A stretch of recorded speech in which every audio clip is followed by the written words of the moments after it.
amazing, and I'm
meeting started here shortly.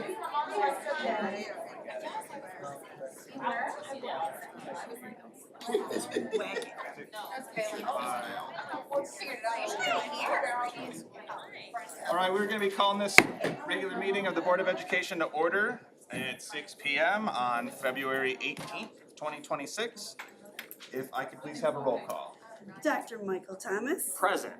Lauren Dowden. Present. David Shepard. Present. Denise Jones. Yes. Rachel Merrickwin, present. O'Neill Gray. Yes. Michael Allmiller. Present. Everyone's present. Thank you. If you all could please stand and join me in the Pledge of Allegiance.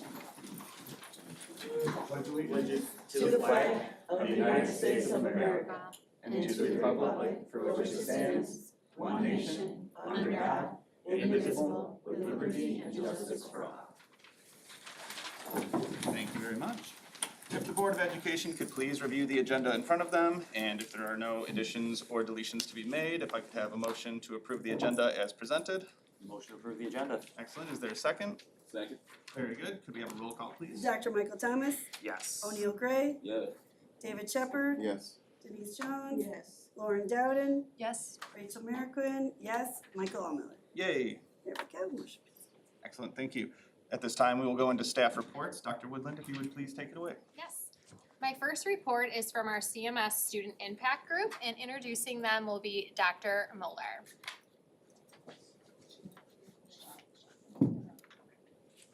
Hi everyone. Good evening.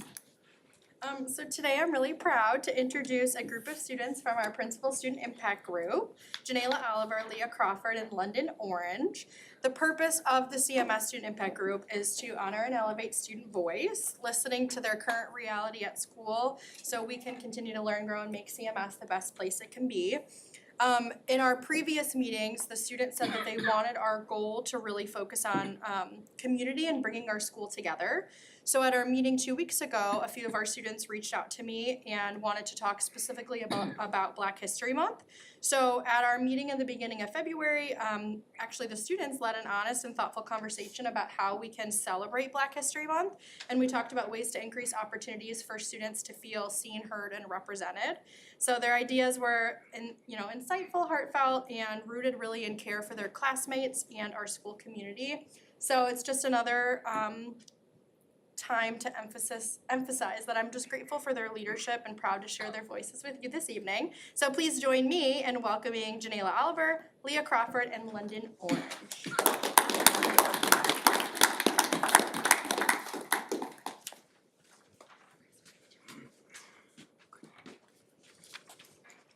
Your story is what you have, what you always have, is something to own. Michelle Obama.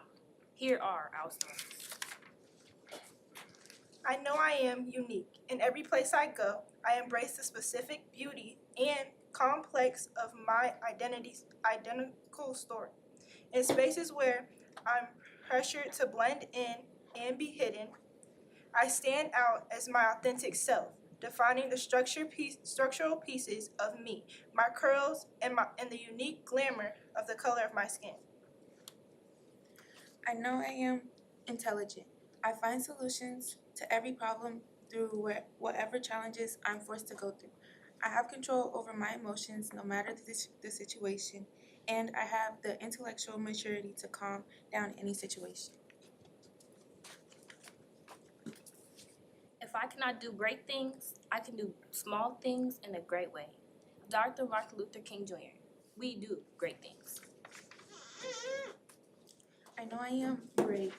I don't shy away from what the future holds for me. I express and stand up for myself and others when needed. And when it comes to being African American, I don't try to hide the fact that I am Black. I show it through my hair and the way I present myself. I know I am a visionary. I honor and learn from the past, using it to shape my future. The way I dream and manifest my future is my power. And I carry that mindset through. I can empower myself through any challenge or situation. I know I am powerful. I make a positive impact in every room I walk into. I use my leadership skills to help teach people to learn to be as powerful as I am. I plan on giving my powerful energy to as many people as I can. Being powerful is something in all African American people today. Believe you can achieve. You must believe in yourself. You are more capable than you think. Simone Biles. As you can see, African Americans have made history, and we will continue to do so. Black history isn't something you remember, it's something you continue. We are Black history.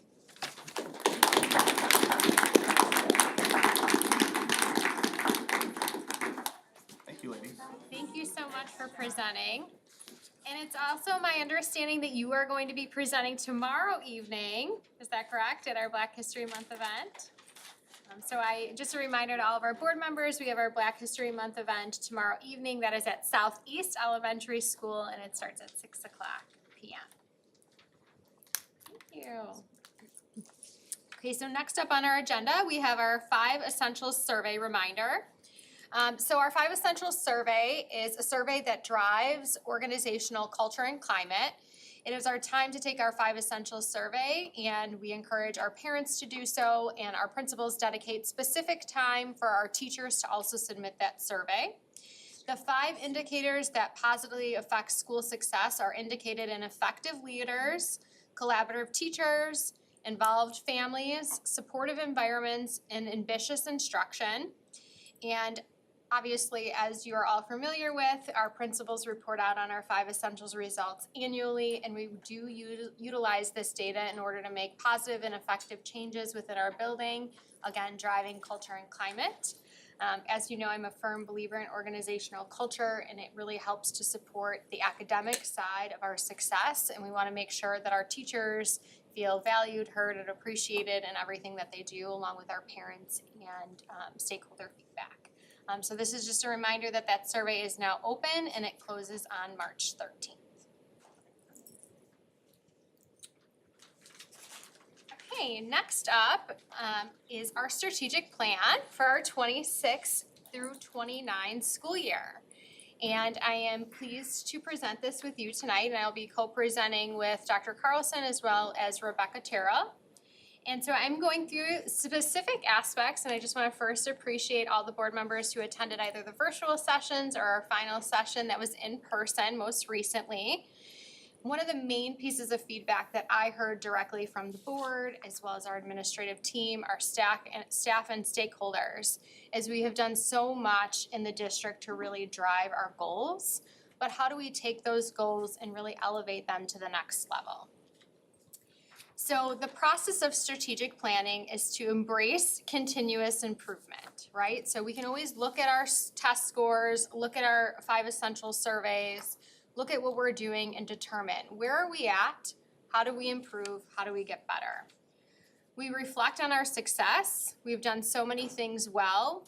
What were our challenges, our opportunities to grow, and develop a plan that reflects our goals. And then, of course, as always, we want to live the plan. So the number one piece of feedback that I believe I consistently hear from my administrative team is we don't want a strategic plan that just sits on a shelf. We want it to be actionable steps that really allow us to take continuous improvement seriously, reflect on our practices, and improve. So I'm going to start with the understanding of our pillars based on feedback, again, from the stakeholders that participated in the strategic planning process. So our current plan will be built upon 3 foundational pillars: curriculum and instruction, student services, and culture. Throughout that plan, and again, based on feedback, communication, collaboration, and belonging will serve as the plate upon which everything we do. And so what we really recognized throughout the process and learning experiences through the past 4 years is student services, curriculum, culture, they won't work unless if we have communication, collaboration, and belonging. And so those are really the plate to everything that we do. So these guiding principles will ensure that every decision, initiative, and outcome reflects our shared commitment to student success and community partnership. Any questions so far? Okay, so I'm going to present our first goal, which is around culture.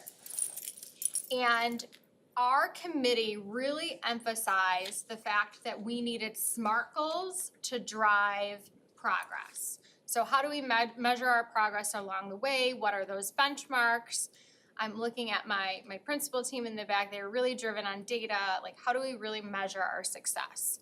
And so each of our goals will be reflected with SMART goals specifically. And culture is really broken into 3 categories: parents, students, and teachers, right? Because those are our 3 biggest stakeholders that we serve. And so by June of '29, the district will strengthen family engagement by developing annual family engagement surveys to gather meaningful feedback on communication and involvement opportunities and school-home partnerships. And so it is really our intent to develop a survey that's really directed towards parents that will increase family participation, and that's all parents. Our students, as we just saw, strong student voice. Oh my gosh, I hope they took their cupcakes. Just want to make sure, or else I was gonna have you deliver them. So by June of '29, the district will foster a stronger sense of student belonging by implementing targeted practices that promote inclusion, connection, and positive school climate. And so we have a district equity leadership team, and I want to give you a little bit of context. Actually, both Julie and Elena have sat on this team at different points in time. But this team has really worked to develop a student-based survey, and I just want to provide you with some data. So that survey was implemented this past fall, and our current baseline data is demonstrating that only 56%, I don't want to say only, but 56% of our 3rd through 5th grade students, for example, feel as though that they belong in their school. So obviously that number is a number that we can absolutely improve on. And so how are we going to go about doing that? So our goal is to improve that overall student belonging rating by 5% over the duration of the strategic plan. And we're going to do that through student voice. So I'll get to action plans. So by June of 2029, the district will increase its collaborative teachers rating on our 5 essentials survey by at least 3% as measured by staff perception of trust. So that's a specific indicator in our 5 essentials survey, shared responsibility for student learning and collaborative planning. So obviously everything that we do within the district is really driven on collaborative practices between teachers, making sure teachers have vertical articulation time and the opportunity to reflect and grow with one another. So success criteria, and I'm going to talk broadly about what these look like. So parent feedback, we have a variety of different venues for parent feedback, but we want to continue to grow on what that looks like and sounds like. And so ultimately, each building level has parent-related groups that they receive cycles of feedback from. We're going to continue with our parent education, Parent as Partners, that's done at the district level. We have our special education group, our BPAC, I was looking at Michael, I'm like, he's gonna remember the acronym for me. And that's ultimately to, again, have cycles of feedback from parents. And then again, we have a variety of different community-related events, and we had our PBIS committee that really focused on community engagement and involvement. We're going to continue to prioritize student belonging by incorporating student voice in decision-making, which promoting inclusion. Each building principal, and I think that there's streamlining that could be done here specifically, but each building principal, as you just saw presented by Dr. Moeller, has their own venue for student voice. But how do we really compile that information, bring it back to make actionable steps and actionable decision-making that could really allow for a shift in our direction as a district? And then the final key indicator tied to culture is really continuing collaboration by implementing structured opportunities for teacher voice. We've done, I think Ashley last year had, I remember it in her evaluation, like 46 committee meetings that she held in 1 year. And that's to provide different opportunities for teachers to come around the table, talk about curriculum instruction, grading practices. And ultimately, we had heard when we first started here loud and clear that teachers want to have a seat at the table, and we obviously believe that teachers should be involved in that decision-making process. And so again, those continuation of feedback loops, we have other district venues such as our TLC committee, there's many committees where teachers have the opportunity to share and implement their feedback. The last part of this is collaboration and communication commitments. So ultimately, we want, again, collaboration, communication, and belonging to be the foundation to this particular goal as well. So making sure we have a family resource hub available. Parents spoke really heavily about that, like we have the resources, but making it accessible through communication. Ensuring representation across demographics, neighborhoods, and schools in every stakeholder group that we have present. And then communication obviously needs to continue to be relevant and transparent in order to build trust, which obviously shifts and shapes culture. So that is a big picture overview, obviously more details in front of you on culture. And at this time, I'm going to have Becky come up and discuss student support services.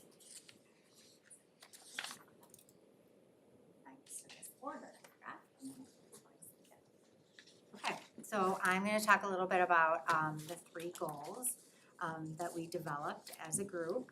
2 of the goals we spent a lot of time on, and then after reflecting and kind of rereading the overall strategic plan, we thought it was important to add that additional 3rd goal in regards to family participation and satisfaction. So our first goal is all about, and again, SMART goals written. We're looking at the 5A state performance plan target. So I usually report on this in September, October, but we're talking about our kindergarten through 8th grade students who have IEPs and served in the general education setting 80% more of the day. So we are below the state target, which was 53.50, and we are at 47.40. So our goal obviously is to increase access for our students in gen ed, high quality instruction, and some of the action steps that we're gonna do. We're gonna continue to collaborate with our district level administrators, but also moving into next year, we really want to have some more like scheduled times and build that collaboration at the building level between our special education teachers and our gen ed teachers. So we have a little project going on in our instructional classrooms at Southeast, but we obviously want to spread that over across the district to all of our buildings. We've also been focusing on assistive tech and accommodations for students, and we want to make sure that we're like diving into those and providing that job embedded PD to our teachers to make sure that they are able to support students to access those accommodations or access curriculum through assistive tech. And then our next goal, the district wants to strengthen our MTSS practices by expanding social, emotional, behavioral, mental health supports to improve student well-being and academic outcomes. So, as you know, we worked a lot on our MTSS, our high quality tier 1 instruction, and we've kind of moved into defining that in the realm of SEL and behavior supports. So we really this year we've really been focusing on how we're streamlining that across the district, using our PBIS system, using those tiered fidelities.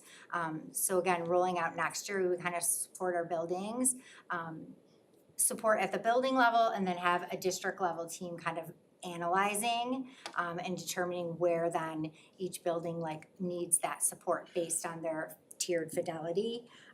We also, again, will continue to provide that job embedded learning opportunities for all of our staff, and then targeted staff as needed, and those SEL trauma-informed practices and just how they can support more of their students.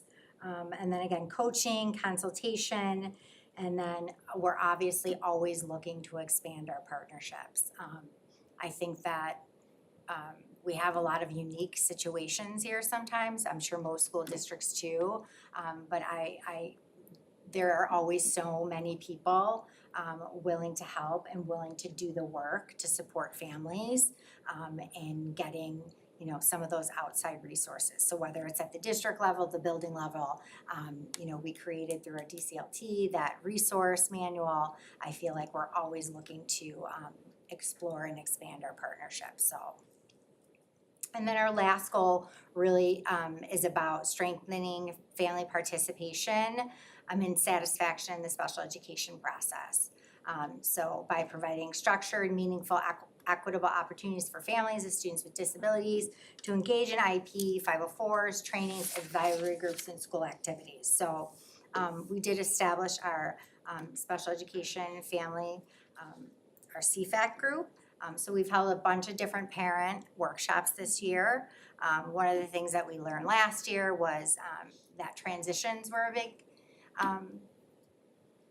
not hotspot, but a very, caused a lot of anxiety for parents. So we had like an early childhood to EI transition. We teamed up with SXU Burst to 3 and our child Easter Seals, and we also teamed up with the high school and had our 8th grade to high school transition meeting. So just a little bit about before they had their actual transition meetings, what you can expect, and just more informally ask some questions.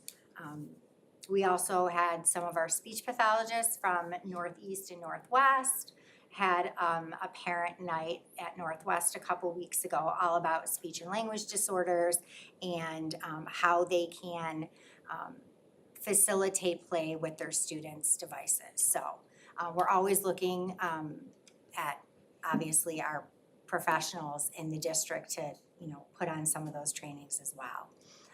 And then we do have a current parent survey that's completely focused around the IEP process and the parent experience. So, what was your experience with the, how satisfied were you with the evaluation process, with the IEP meeting itself, with your ability to participate, share your child's strengths and have those opportunities. One of the things that I think is really important is clarity of the information. There's so much information during the special education process. We want to make sure that our parents have opportunities every step of the way to stop, ask questions, and get clarity. So we've definitely seen an increase in our parents reaching out, whether it be directly to us at district office or to even their building level, special education teachers, related service providers, and school psychs for clarity, just on the process and like what's next. So those are some of the things that we're doing.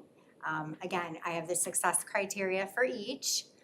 So 2A, we want to increase student access, students with IEPs access to that high quality grade level standards-based instruction alongside their gen ed peers.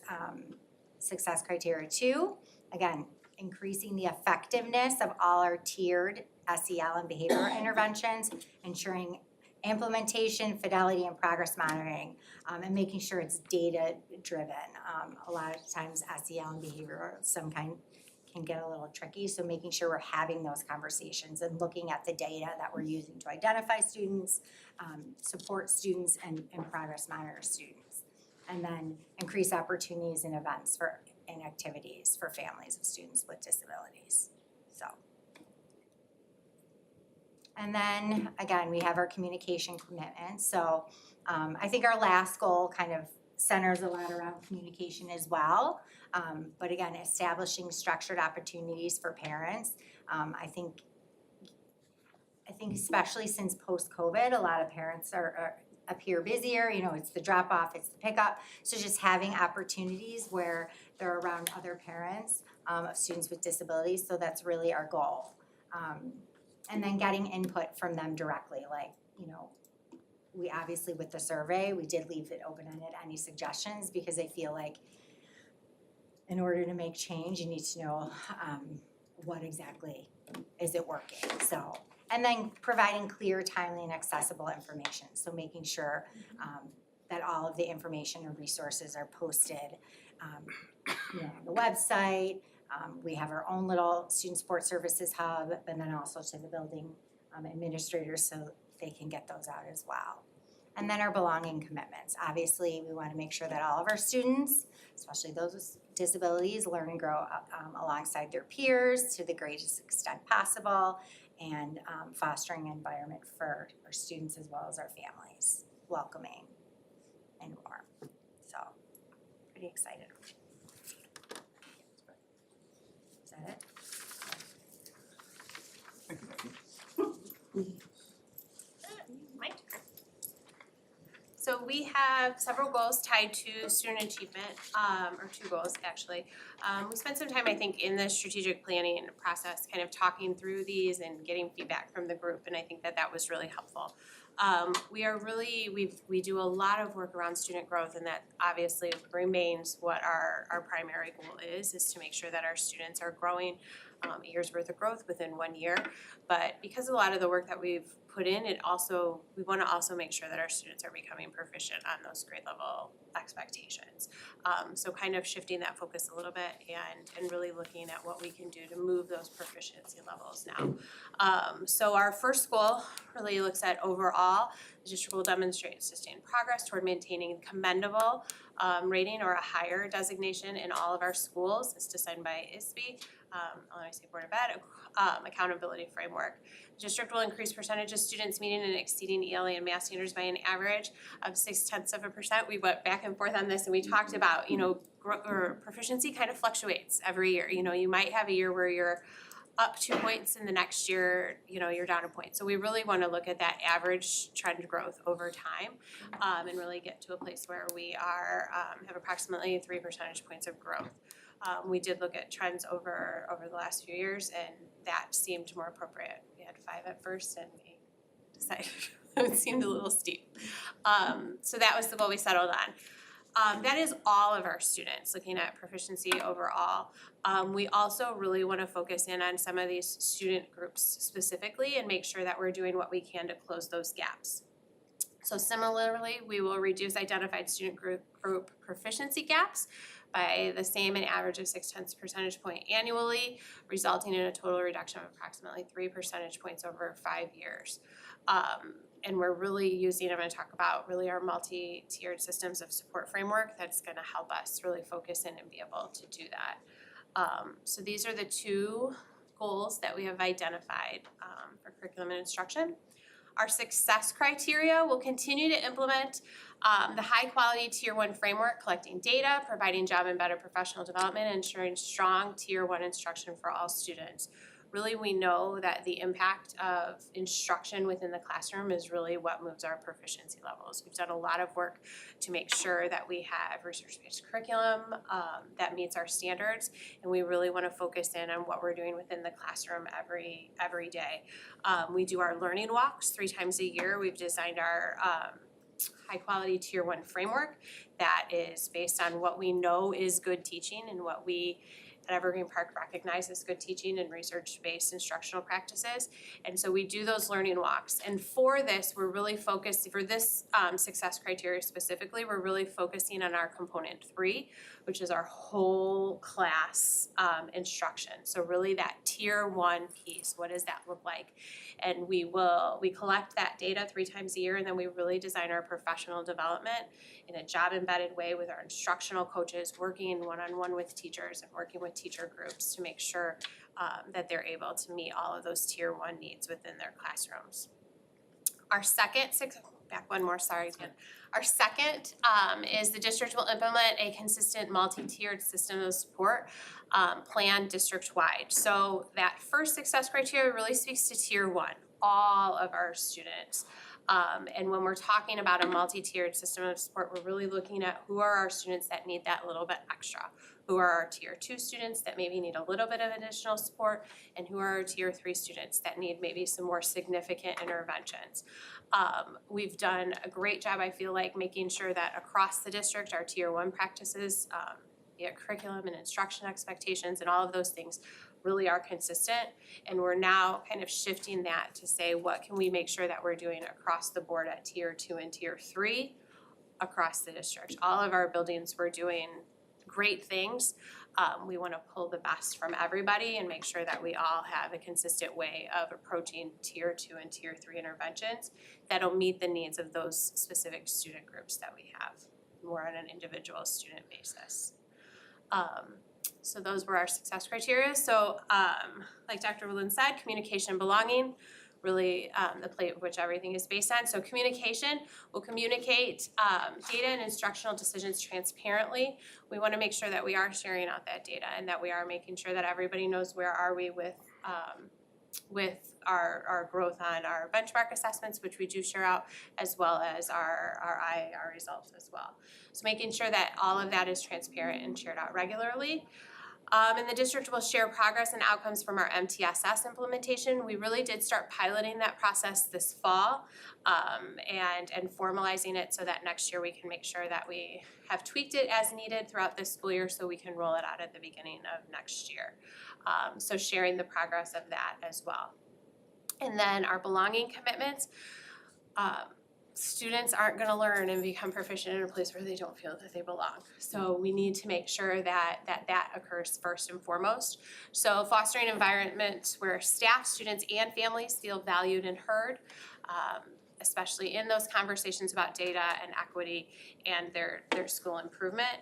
I think for students, kind of the next piece, even more importantly, we wanna make sure that we are providing all necessary professional development for staff when it comes to all of those culturally responsive pieces that we need to be working within the classrooms every day. We need to make sure that work is getting to the building level and it's getting to the classroom so students are feeling that impact. So that was the second piece. So that's all I have. Thank you. Thanks.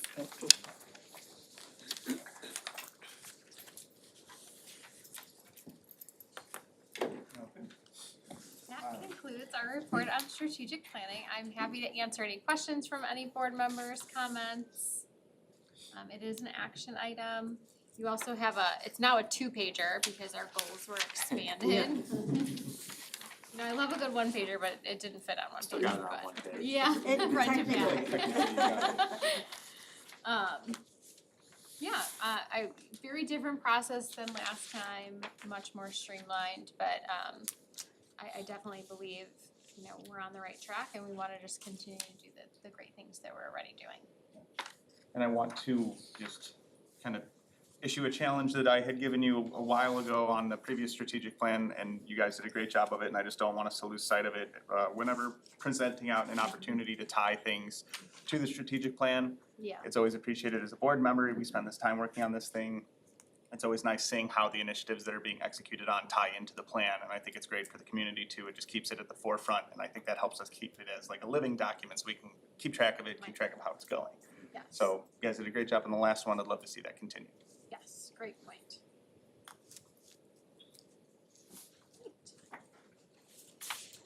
Okay, next up we have Eric Grossy.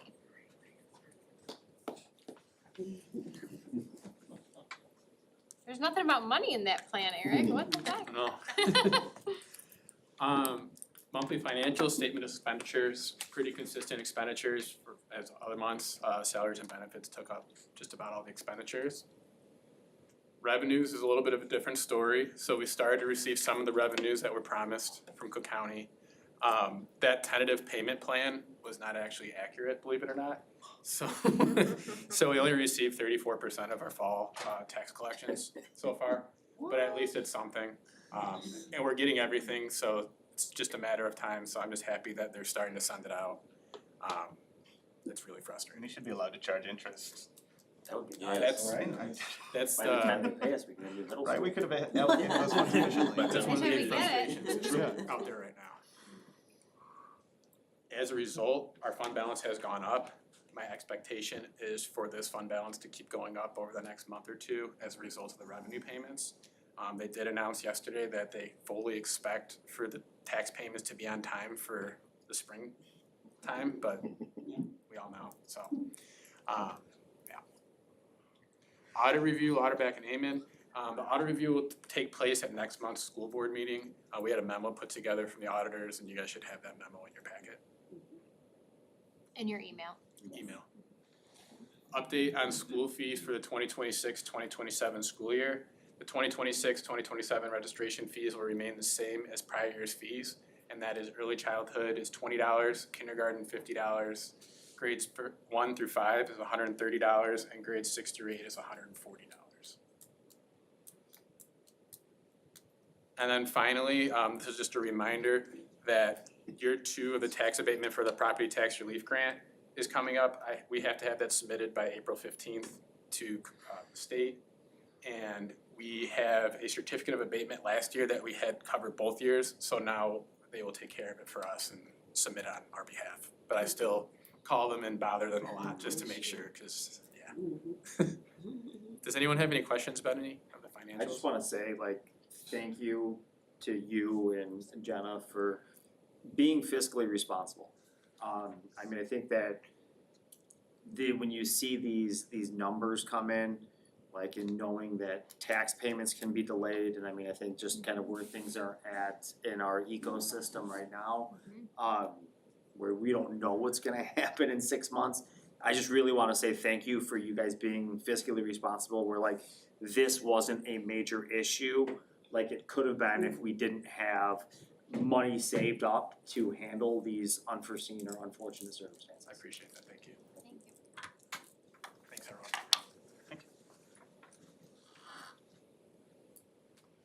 Great, and now Becky is gonna present out on Special Olympics. Or do you want me to just, Here's one side. yeah, just one side. Okay, here we are, already, it's crazy to think about. May 26th, yes. 2026, again at the EP Sports Complex, 10 o'clock. Practices will begin the week of March 16th, 45-minute practices. We have about 18 coaches this year, 7 are returning, which I think is great. I will say it is a huge variety of like who shows up. We have paraprofessionals, we have a ton of gen ed teachers, middle school teachers, special education teachers, support staffs from school psychs to social workers to our speech language pathologists. And then we also have a ton of staff that would like to volunteer. It really is, I think they do a great job at the building, cheering their students out. And then it is just such an awesome, fun atmosphere when we get to the complex. And a ton of parents and grandparents are out there to kind of see it all. So excited about that. Special Olympics, the week before we did this last year, we did our neurodiversity week. So the week prior to the Special Olympics, so we'll continue to do that. Excited this year to have, we've already secured our declaration of the games opening. So last year, Mayor Kelly Burke came out. Our first inaugural year, we had silver medalist Abby Murphy, who will be competing tomorrow for the gold in the Winter Olympics. But this year, we have our 14U Evergreen Park Eclipse girls softball team coming out who participated in the World Series. So they're gonna declare the games open, so. Oh, that's awesome. I Yeah, didn't so I'm know that. excited about that, so, Great. yeah, it'll be cool. So information's going out, we're hoping to, I think one of the things that we've kind of seen from, our second year was, I didn't know I could participate. Like, everybody assumes that it's only students with disabilities, but really the point of Special Olympics is to have both students participating together. So I'm excited to see like what kind of turnout that we're gonna have this year, because the kids love it. And I think the staff loves it as well, obviously, with returning, but it's fun. So that's it. To be continued, but obviously everybody's invited as well, so. Thank you, Becky. Moving right along. We are at the public comment section of our agenda. Do I have any green cards? No green cards. Per Board of Education Policy 2230, a few reminders specifically about the logistics for the public comment portion of every meeting, including this evening. As is posted on our agenda publicly for every meeting, to respect all of our stakeholders, our commenters, our board, our public, we adhere very closely to the 3-minute time limit for everyone. We will set a timer and we expect everyone to respect their 3 minutes. In addition, we do not respond to public comments at board meetings, but we hear them. We respect, we listen to, and we take into account all community member concerns. If there's a specific question that comes up, we can respond after the meeting, or we will designate a staff member to do so if that is appropriate. Okey-doke. Let's move into our board reports. Mr. David Shepard, could you please report out on Arrow's governing board meeting? Sure, at the meeting, look, I think it was right after we had our last meeting, about a month ago. It was a busy week for you, huh? It was basically. No, but very short meeting. They basically just went over the budget in the meeting. They did do some bids for some new vehicles, 3 new vehicles. It bidded with Curry Motor in Napleton. Curry had the lowest bid, so we approved for them to purchase the 3 new vehicles. They needed a new tractor to help move the snow, so we approved them to buy a new tractor. And then the rest of the meeting was pretty much about, they have to change the way that they bill in order to comply with like the Illinois Review Care, someplace that. It's all to do with them getting reimbursement back. So my understanding of it is like the magical number was $2.7 million they have to get to. And then like anything over that amount is what they can receive back from the state. However, they can't bill like individually anymore. And then there's certain programs that cannot be a part. So they have to break up their billing. It all comes out to the same numbers in the end, but it's just like they can't individually like bill for like a janitor here or this or like that. It has to be one charge that they're gonna charge each district. And then it's all locked together. And then once they get to the magical number of 2.7, anything over that is what is reimbursed back to them. And then that is, to my understanding, reimbursed back to the districts. So there's money coming. Strange formula. It's all new. That was pretty much it. They encouraged you to participate in any other graduations because they had some pretty, like stellar students who really faced a lot of adversity when they were in the regular districts. And they really turned everything around. So they was kind of like pushing out to maybe attend the graduations just to see these great students. And then we talked about karaoke forever. Oh my God, forever. And that pretty much was the meeting. Thank you. Next, we had a facilities committee meeting last week. I'll touch on that.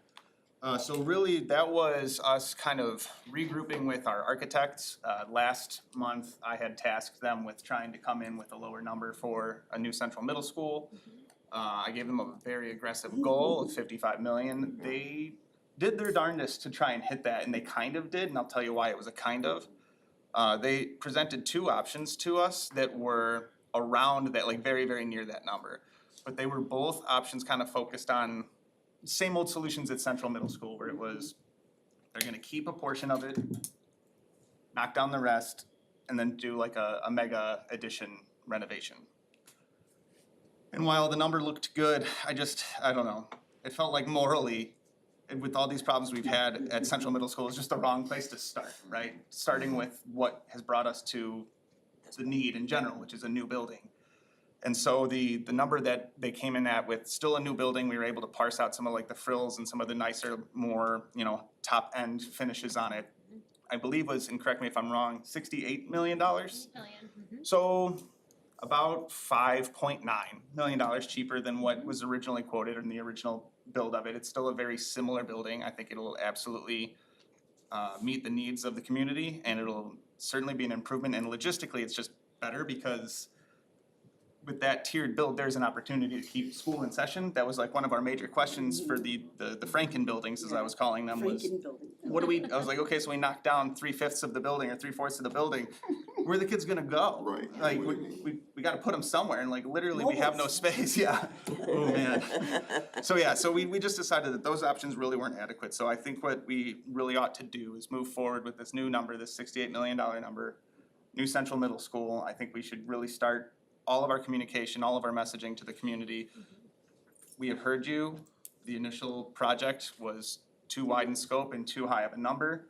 This is more refined, and it still addresses what we think is the core need of this school district and of this community as a new middle school. So our action will be to take a vote by August of this year to advance it to the ballot for November. And I think that we should absolutely proceed down that course and put it in the hands of the voter and let them decide. It's a democracy after all. Are we sending out another survey or? I would advise the board to not send out another survey. And the main reason why is because our initial survey data response provided us information and community palette in terms of tax impact. which they said clearly the tax impact was too high, so we know that. Mhm. We have now then in turn said, we've listened to them, right? We as a board, as a leadership team have said, we're gonna prioritize, our priority we've said is also central. And our survey data has also indicated our higher need right now, I'm not saying forever, but right now is Central Middle School. And because of that, I believe our communication should be twofold in terms of presenting that issue to the community, our resolution, lowering the cost Mhm. partially, This would be about half the tax impact. about half the tax Yeah. impact.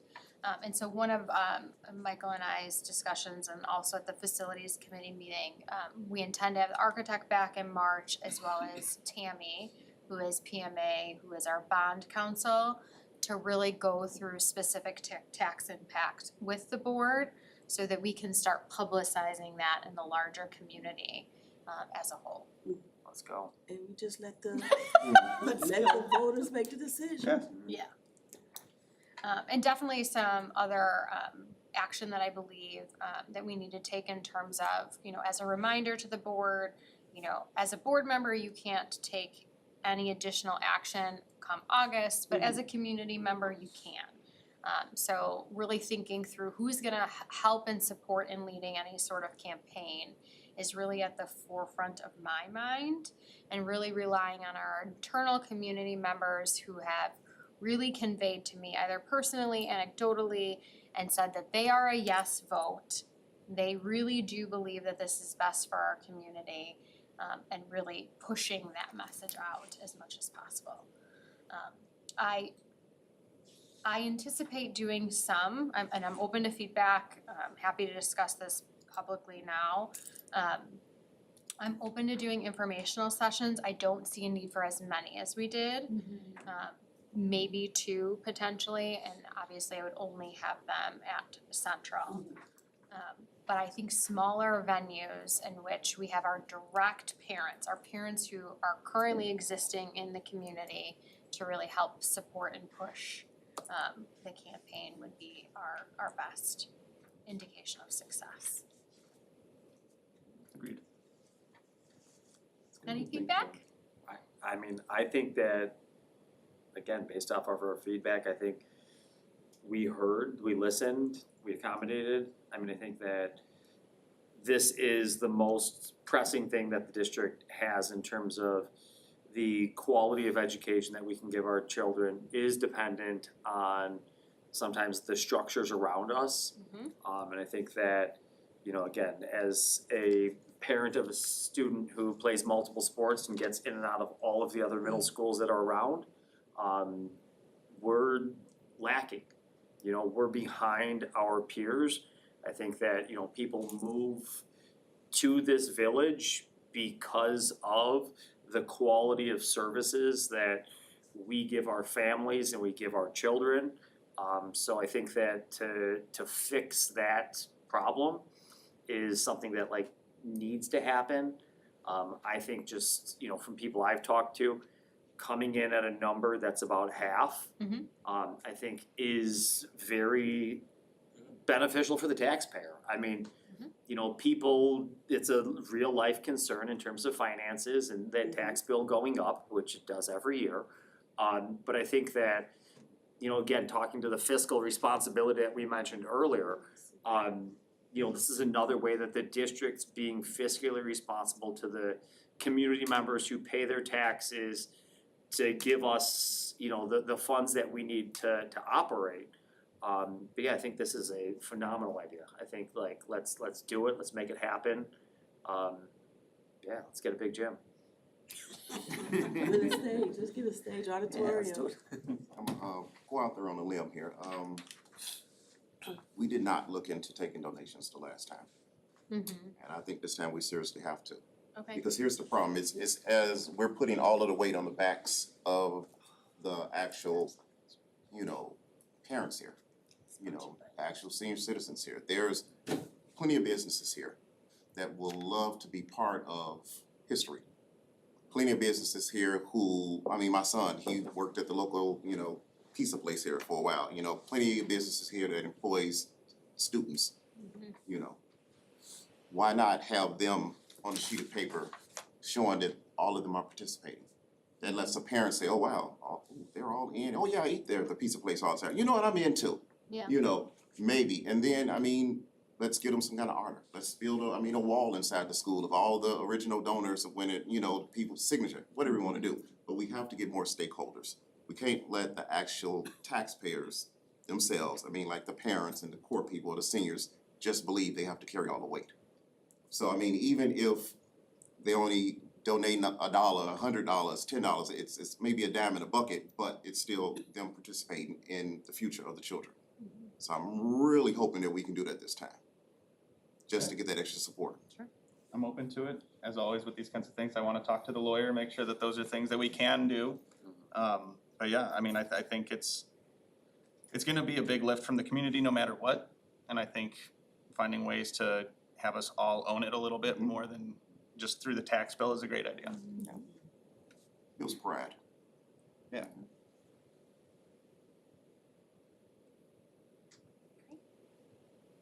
Okay. Denise, Rachel, anything? Lauren? Let's do it. I'm ready. Ready? I'm gonna put Rachel on a marketing push because I had a couple of people when Rachel gave her speech come up to me and say like Rachel changed their mind. So we just have to remember her Spoke from the heart. speech. Mhm. So, yeah. All right. Thank you so much. All right, and so for the very first time ever, we're gonna have a report out on our giving committee. So Mrs. Lauren Dowden, if you don't mind, and then also if you could speak to item D as well, once you're done with the giving committee. So I'm gonna be talking about the newly formed, I think there's a slide for that one too. Yes, A there is. newly formed giving committee with myself and Mr. O'Neill Gray. And there was a need for this to be newly formed. We thought that there was a need for a structured and intentional board giving, so we can support student experiences across the district. So I'm just gonna share some updates about how we're going to approach the board donations this year. And thanks to Eric and Jenna for, you know, your help and guidance and shaping the financial parameters around this, cause I would just give as much as we could give. Just keep going. Just keep So with the creation of the committee, there's also a creation of 2 new giving opportunities, and I'm gonna jump around because the first one's on top is the booster organization request. And essentially what we're saying is any recognized booster club can request a $150 annual donation from the Board of Education. And then the second new one, it's actually the last one on the list here, is the hashtag Be Evergreen Board of Education Activities Scholarship. I think we could maybe work on the name a little bit, some help. But essentially, this is a newly created scholarship that's out there to support students who might not benefit from athletic-based funding. So the fine arts, enrichment programs, extracurriculars that will be more impactful, maybe reach a broader student base so that they can feel engage in and belong in the community, even if they're not necessarily athletes. So I'm really excited about that one. I'm gonna go back up, we're gonna continue on with our D124 back to school bash requests like we have always done. We're also gonna continue on with our Evergreen Reads, purchasing books for schools and families, just like we did with PAX this year. And of course, we're going to continue on with the Mulcrone Scholarship, but we did refine it a bit. So this is new, so board members, if you have questions about this. In the past, we had come up with an amount, let's say $300 per student. And then anything above that was the family's responsibility, regardless of whether or not we met our $4,000 cap. This year, we're going to fulfill individual students up to $300. And if we have extra monies in our cap, we're gonna redistribute until we've spent all the money. Because why hold on to that, right? I don't know if that's okay, but no, we're gonna keep. Eric just gave you a look. We're just gonna spend it all, make sure that we're giving as much as we can. And on that note, at the end of next week, both the Mulcrone Scholarship and the Be Evergreen Scholarship are opening up. So we encourage staff and families to spread the word and try to make sure any eligible student is out there and aware of these opportunities. Thank you. Looking forward to it. I've really been excited about the idea of having it be, you know, because we're always involved in these giving opportunities, but it feels like it in the past has been so haphazard and just kind of thrown together. Random, like, Yeah, and I just felt like this, that. Yeah, I like this, it's yeah. nice to have some structure around it and some expectations around it. It gives predictability to it, and I think that that's a big part of like giving opportunities is predictability and cadence, so. And I actually wanted the board organization request actually came from a Northwest Booster Club that said, hey, we're having this Mustangs night out, could you do anything? And I said, I actually just joined the giving committee, we'll add it on there. Excellent. And if you know any worthy students and you want them to apply, or you can nominate them yourself, it opens at the end of next week. All right, so here we are in our action items. We're gonna start with our consent agenda. So item 1, approve monthly transaction reports for January 2026. Item 2, approve fund balance reports for January 2026. Item 3, approve expenditure report and projected payroll report for February 2026. Item 4, approve board minutes for the special meeting for strategic planning of January 14, 2026. Item 5, approve board minutes for the regular meeting of January 21, 2026. Item 6, approve closed session minutes from the regular meeting of January 21, 2026. Item 7, approve destruction of closed session tapes from October 2021. Item 8, personnel recommendations. There are 3 additions, an FMLA leave of absence, and 2 resignations. Do we have a first? Motion to approve consent agenda. On the minutes, sorry. Yeah. Page 9 of 12. There's just a typo. Page 9. Yeah, page 9. You see it? Okay. Just wanted to note because it's got someone who rendered a vote that is not Oh. part of the board.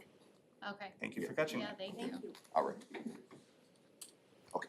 So with that correction to be made, is there a first and is there a second?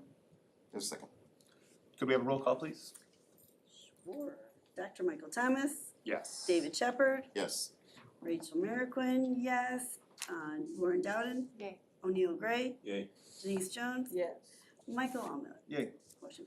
Wonderful. Item B, approve and adopt new strategic plan for 2026 to 2029 as presented. Do we have a first? Motion to approve the strategic plan.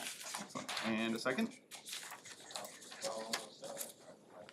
Wonderful. And could we have a roll call, please? Okay, Dr. Michael Thomas, Yes. O'Neill Gray. Yay. Lauren Dowden. Yay. David Shepherd, Yes. Rachel Merrickwin, yes. Denise Jones. Yes. Michael Almiller. Yay. Motion passed. Very good. Item C, here we go, giving committee in action.